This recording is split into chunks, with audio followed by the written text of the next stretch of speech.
Hi, my name is Miriam, and I'm 41 years old, and I'm applying to be on your podcast. I started deconstructing at age 38. I did not know what I was deconstructing. What I did was I felt that there were a lot of things in my life that I wanted to understand better. I wanted to look back and reflect on my life from the time that I was born until where I was. And that turned into a whole process of healing and deconstruction of what I've been through. I grew up Christian in Syria, in the Middle East, so a minority in a predominantly Muslim country. That fact shaped the way I lived my life, the way I talked about my life, and it was almost like a doctrine. It was almost like something that whenever I talked about, I would use the same sentences, the same descriptions. It's almost like it's what was expected of me to say. When I was in it, I took it for what it was. I had religion, I had culture dictating how I behaved and how I was expected to behave. On one hand, purity culture, obviously. Stay virgin until you get married, obviously. Dress modestly. Be always aware of your surroundings and how you are present in those surroundings, so that if anything happens, you can defend yourself. So if anything happens to you, the blame won't fall on you for where you were at what time, what you were wearing, and who you were with.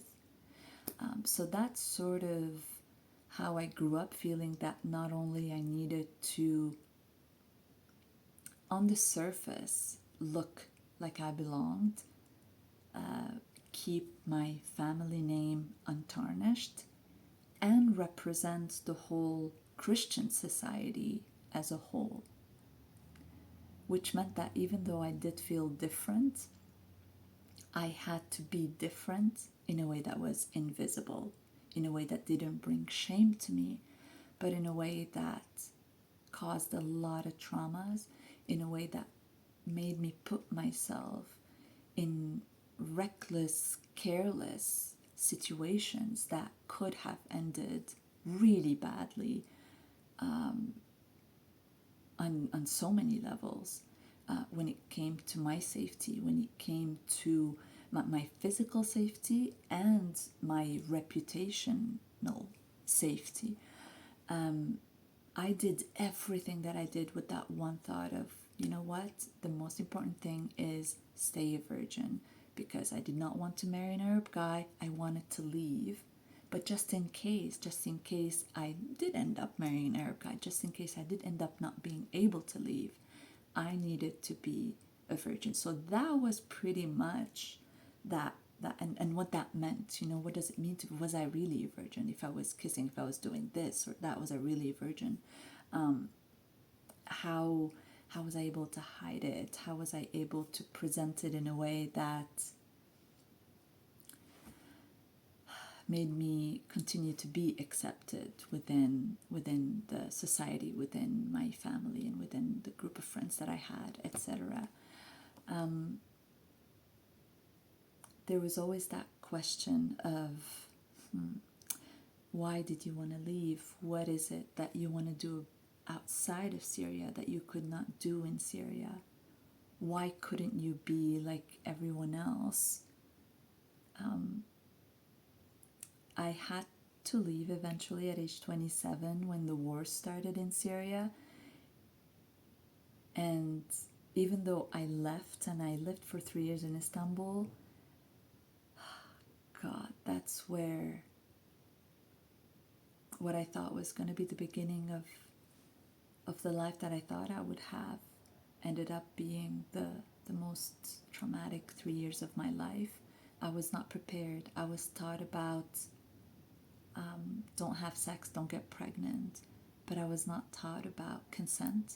I was not taught about that sex was not a way to validate who I was.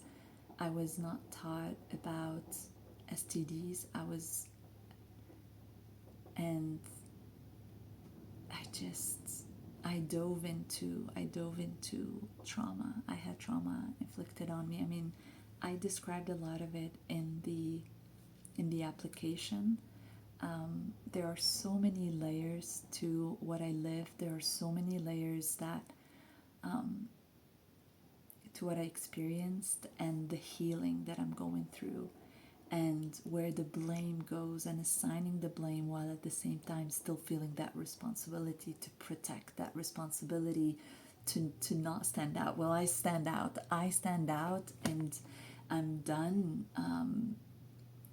I'm done not telling my story in its entirety because of who it might affect, and because how it will be seen, and because it would put a target on me. So if you feel that I could add to the wealth of the experiences that are shared by the wonderful men on the podcast, I would love to be on it and to share my story. Thank you.